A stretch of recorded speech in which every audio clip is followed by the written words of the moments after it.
Notice, and this is the typical copyright.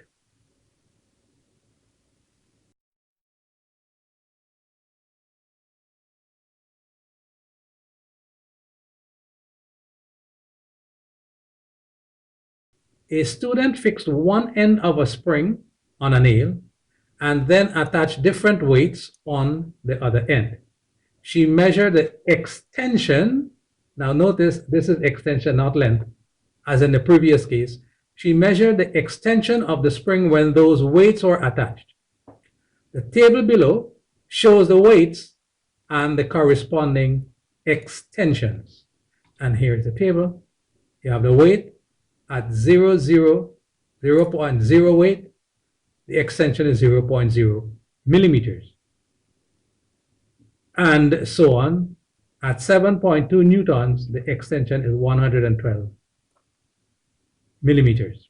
Draw a straight line. Now, this time we are told that it is a straight line graph of extension versus weight. So the extension here goes on the y-axis and weight goes on the x-axis. After that, calculate the gradient of this graph, clearly stating its unit of measurement. And thirdly, given that F is equal to Kx, where F is the applied force, X is the extension, and K is the spring constant, use the gradient from part 3 above, that would be part 2 above, to determine the spring constant K in newtons per meter. So example 1, the somewhat simpler variation than the form 3 question. And we have read it before. This is the weight. This is the extension. Notice I'm saying extension. And notice particularly this 0, 0 here. So you have to draw the graph. You have to find the gradient. And then you have to find the spring constant in newtons per meter. Now, this is already partially done, so we take it up from there. Note that in this example, the first point, 0, 0, is fixed. You can't move that around. So line of best fit is fairly easy to draw if you have this original point fixed. So we look at example 1. We have already read the question. This is weight in newtons and extension in millimeters. First, we need to draw a straight line graph of extension versus weight. Before we draw any graph, if we are not given the axes, we need to determine which quadrant or how many quadrants we will be using. So if we plot extension on this y-axis and weight on the x-axis, you will notice that the extension begins from 0, 0 and goes positive up this way to 112.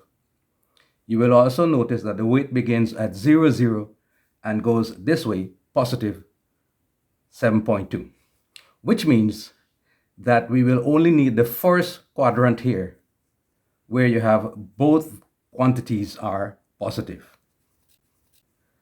So we draw our first quadrant. We label this axis here, which would be extension in millimeters, and this axis here, which will be weight in newtons. We scale out the x-axis.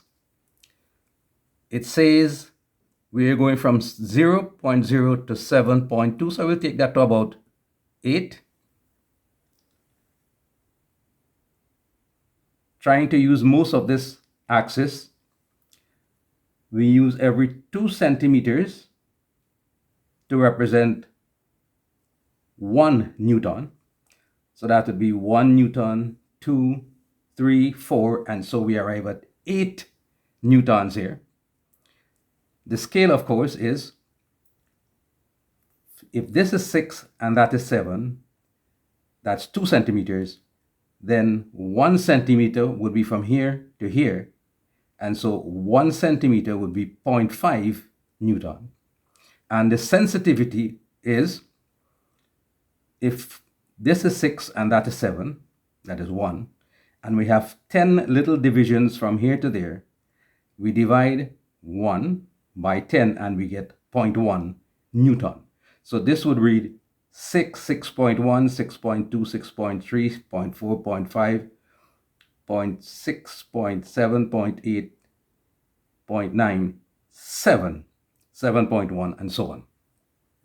That's for the x-axis.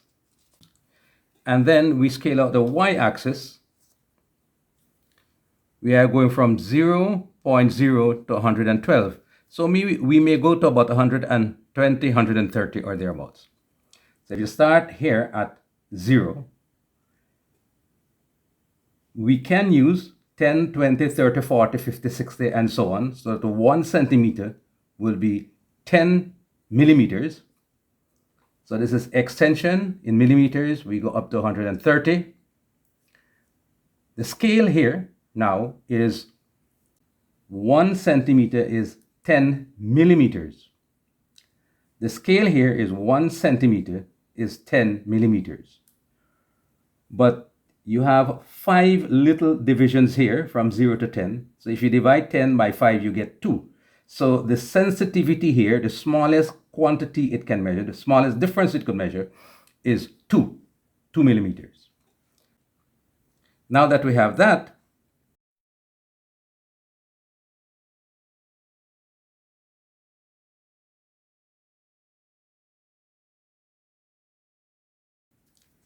we will need to plot our points. So first point is 0, 0. The next one is 0.8, 14. So you come here to 0.8 and you go up here to 14. Remember, the sensitivity here is 2. So 10, 12, 14, 0.8, 14, 1.8, 22, 1.8, 22, and so on. Let's go to the last one. 7.2, 112. 7.2 and 110 and 212, 112. So we plotted all the points. Now the thing about it is that we need to draw a straight line graph. We are coming back to that in a little while. This is another example to show the very first thing we should try. The very first thing we should try is connect the first point to the last point and see if all the other points fall more or less close to that line of best fit. Now, don't expect this to happen with experimental data. This will hardly ever happen. But at least in this case, we have a 0.998 R squared value. Now, if we change up that data a little bit, we may get a 0.995 if we connect the first point to the last point. So we get a little more spread. The R squared value is a little smaller than 1. And if we use another example, now remember, this is not that one, this one here that we are doing. This is just to make a point. Again, if we connect the first point to the last point, we find that we do have a line of best fit here. So let me demonstrate this point. From here to there is that much. And then we have a little more here. And then we have a little bit more here. So that's the total amount of perpendicular distance we missed on this side. So that point, this point, and this point would give us a total of this amount. Now let's see what happens underneath. we only have two, this one and that one.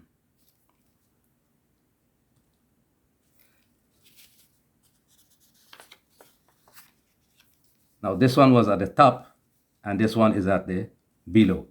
So those 3 points, 1, 2, 3 points, we get a total of this amount. And these 2 points, we get a total of approximately the same amount.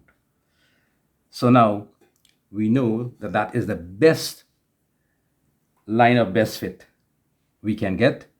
And since this is computer generated, that has the best R-square value we can possibly get. Now, that is if you join the first point to the last point, this may work out. What we are not to do is this. Those same points here, those same points here, those same points here are now joined by small lines like that. This is what we are not to do if we are drawing a line of best fit. So not to do this. So we go back to our original data, except this time we have printed it out using a computer. We will come back and finish this in a little while. So let's try to join the first and last point and see what happens.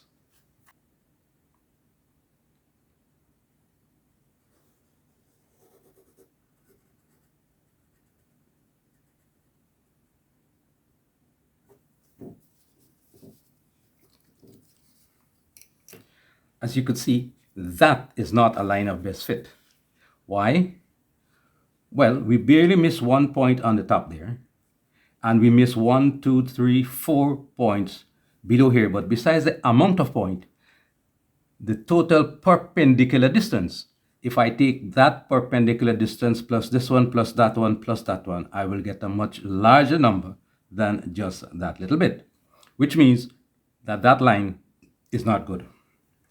So we have to drop it. Now, I don't think anybody would actually do this, but I'm going to just do it the same to make a point.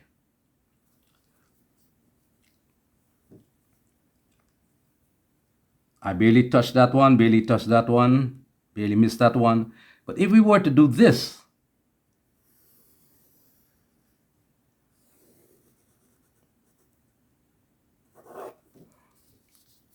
if we were to do that, let's remove this one from the top here.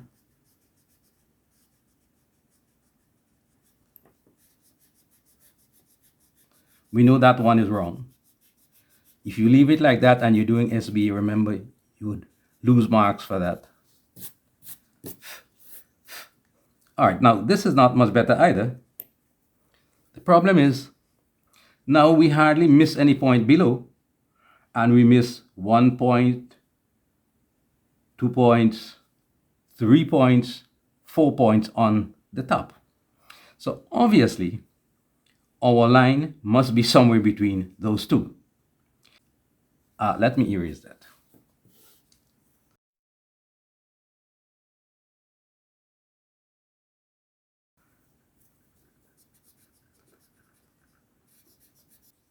All right, I'm going to draw this one here. Notice now I miss 1, 2, 3 points on the top, but not by much as we had in the second case there. And I miss 1, 2, 3, 4 points below, but we will measure them just now just to make sure that we have a line of best fit. If I draw that line there, come up to here, draw a little broken line here. Remember, that's extrapolation, which we will talk about in a little while.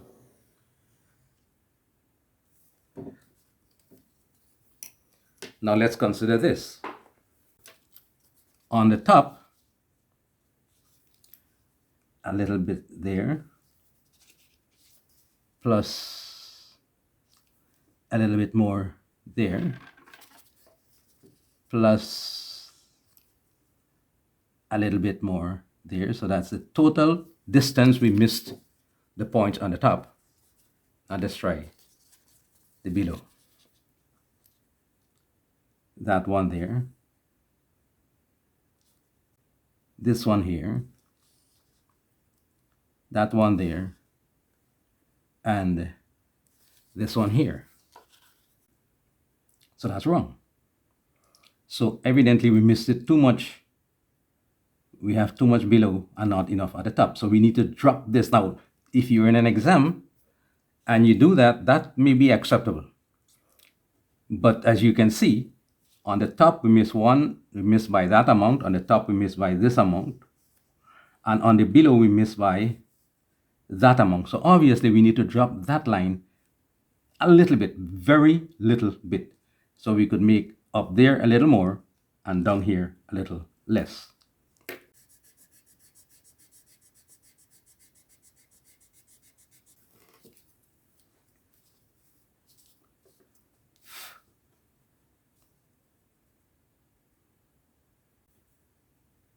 All right, so let's try this one.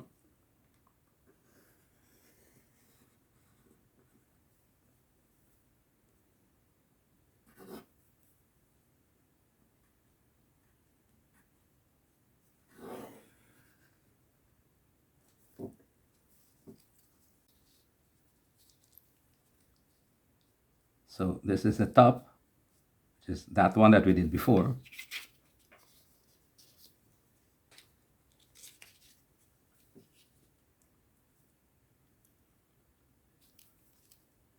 Plus this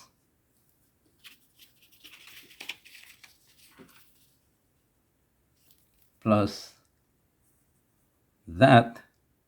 Now previously what we had was this. Now in this case what we have is this. But now let's see what the below looks like.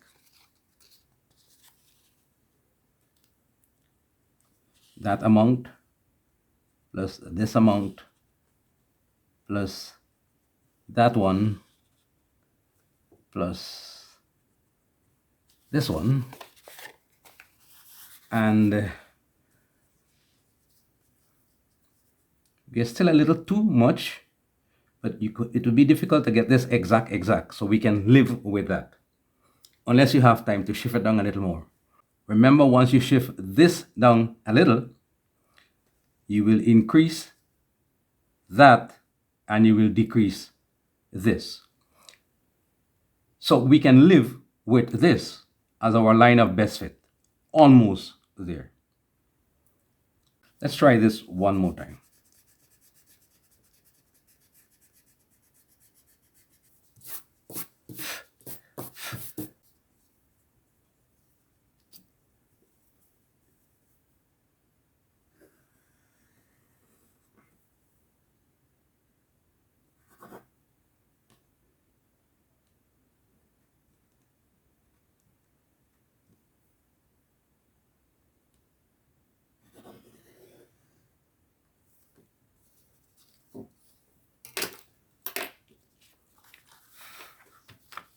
So now let's try this one. That amount plus that amount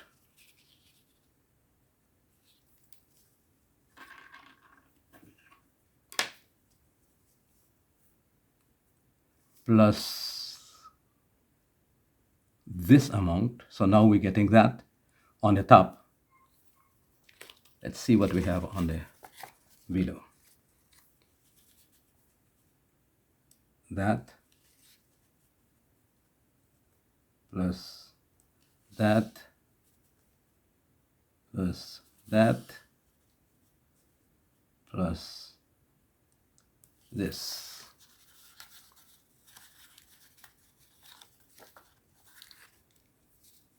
So now you could see by the third attempt that that was the first try,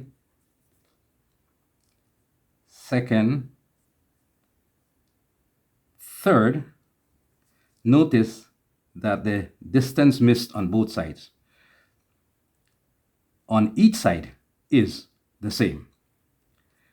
So besides the very first wrong one that we did, by joining this point to that point, that was totally wrong. And the next wrong one that we did, by drawing a line way down here, that was totally wrong. It took 3 other attempts to get it about right, just about right. So that's our line of best fit. And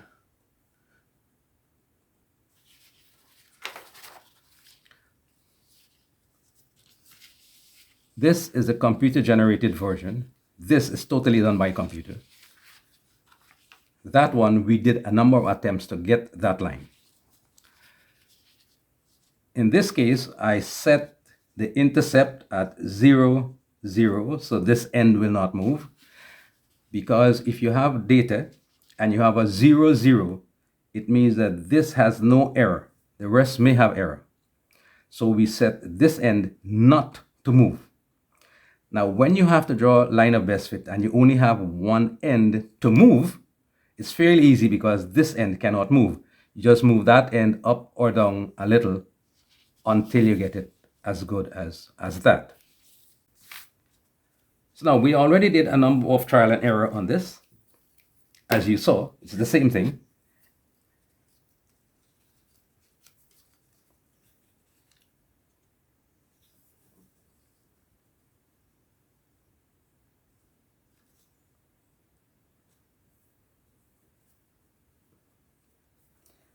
One, two, three. 1, 2, 3. I think this is our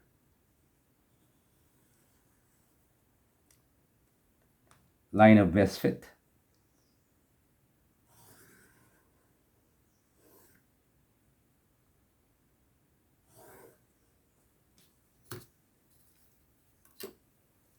We can measure it. On the top, we miss 1, 2,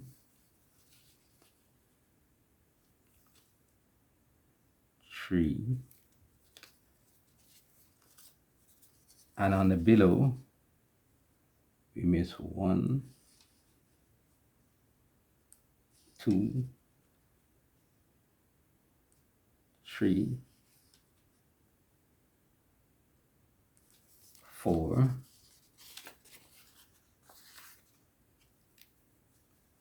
which gives us this. Now, this is acceptable.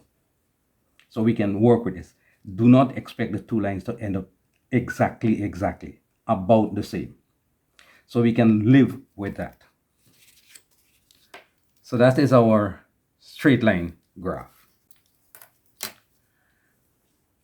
Next part of the question says, calculate the gradient of this graph, clearly stating its unit of measurement. So we will have to draw a right angle. Make sure the hypotenuse of the right angle is larger than half of this graph. So we can use 2 easy points to read, which would be this one here and that one there.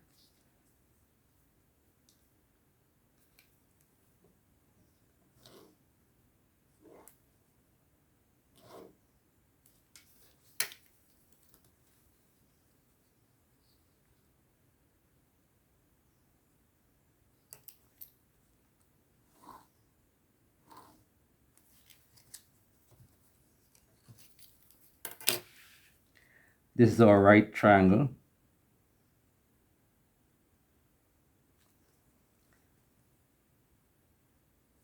This is 6 point. This point here is 6.0. And this point here is 0.7.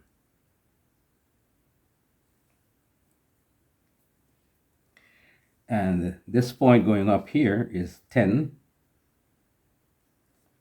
And reaching up here is 90. So our gradient is increase in y divided by increase in x.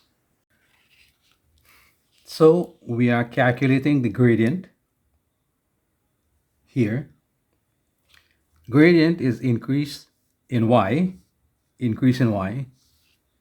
divide by increase in x. Y begins at 90 here and ends at 10. So increase in y will be 90 minus 10 millimeters. X begins at 0.7 here and ends at 6.0 there. So it will be 6.0 minus 0.7 newtons. If you work that out, you get 80 millimeters divided by 5.3 newtons. And that would give us 15.1 millimeter per newton. And we can round that off to 15 plus or minus 0.5 millimeter per newton. Now that is part 2 here. Calculate the gradient, clearly stating its units of measurement. So the gradient of this graph here is 15 plus or minus 0.5 millimeter per newton.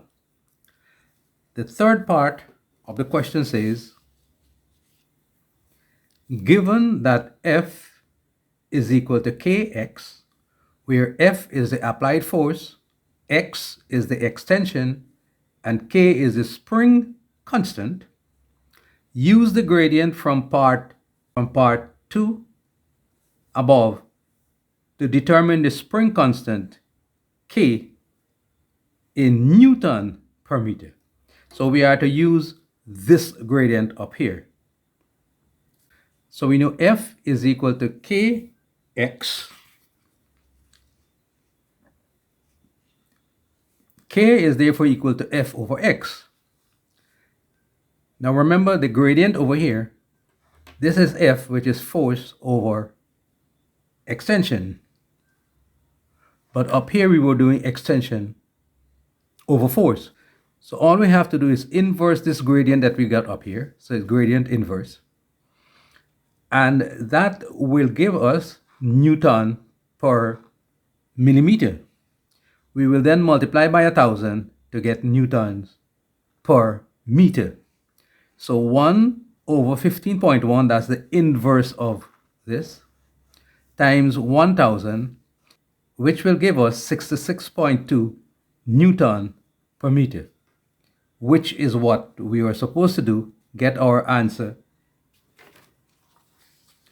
We were supposed to get our answer in Newton per meter. And that takes care of that question, because remember, you're supposed to use this gradient.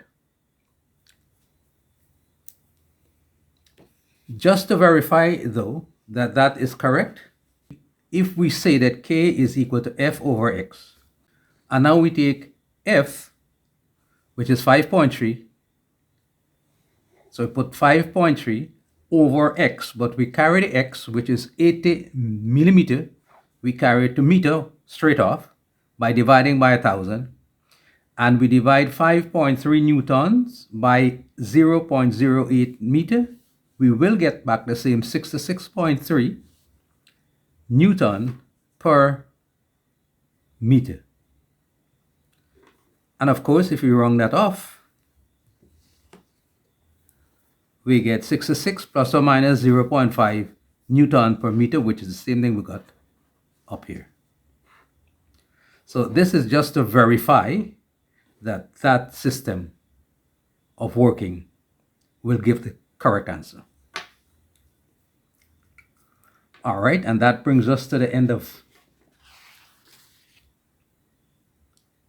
this first question, which will be part 2. We will look at the next question for part 3.